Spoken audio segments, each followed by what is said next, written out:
বিশ্বনাথৰ মোৰাবাৰীত football coaching চেণ্টাৰৰ শুভাৰম্ভ।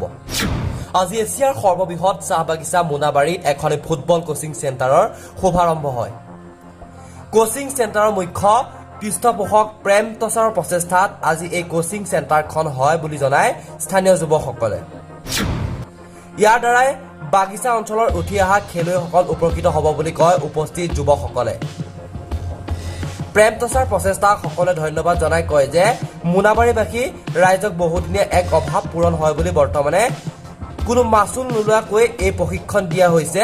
ভৱিষ্যতে যদি প্ৰয়োজন হয় অতি কমকৈ মাচুল লোৱা হ'ব বুলি জনায় প্ৰেম টছাই। কোচিং চেণ্টাৰ আমাৰ প্ৰেম টছাই আনিছে, এইটো ভাল লাগিছে আমাকো চবকো। সৰু সৰু ল'ৰা ছোৱালী উপনীত হ'ব, খেলৰ আগত আগুৱাই যাব, গতিকে ইমানতে মই ধন্যবাদ।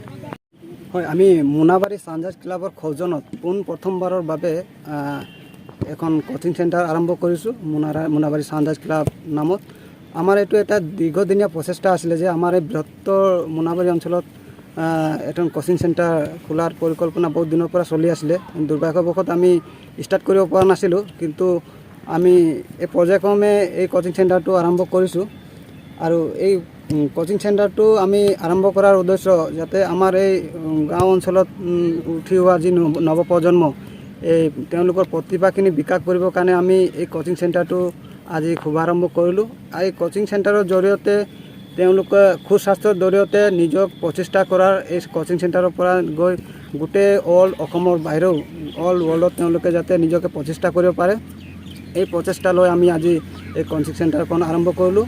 আৰু এটা কথা আপোনালোকক অৱগত কৰিব বিচাৰোঁ যে কোচিং চেণ্টাৰখন কোচাৰ হিচাপে খুদুৰ কলকাতাৰ পৰা বিষ্ণু ছেত্ৰী নামৰ AFC লাইচেঞ্চ আৰু AIF NIC হোল্ডাৰ কোচ আমাৰ মাজত 19 তাৰিখে আহি উপস্থিত হ'বহে। আৰু তেখেতৰ প্ৰচেষ্টাত আমি কোচিং চেণ্টাৰখন আগুৱাই লৈ যাম। আশা কৰোঁ সকলোৰে সহায় সহযোগিতা পাম বুলি আশা কৰোঁ। বিশ্বনাথৰ পৰা নিৰঞ্জন দাসৰ ৰিপৰ্ট, চুহানা লাইভ।